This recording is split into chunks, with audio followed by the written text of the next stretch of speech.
Hi everyone. In today's tutorial, I will show you how to extract decimal value with VBA code in Excel.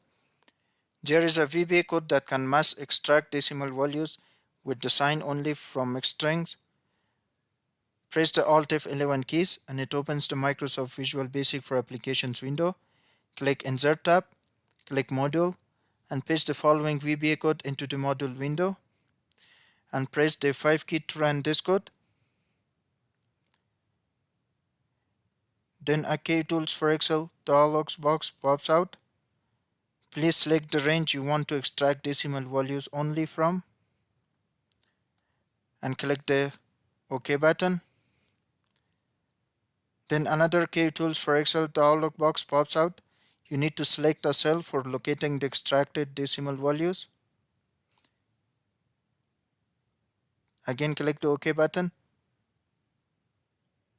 and you can see only the decimal values of specified numbers are extracted and placed on a certain range, as you can see. Please do not forget that the link to the VBA code is provided in the video's description. Thanks for watching and please subscribe for more videos.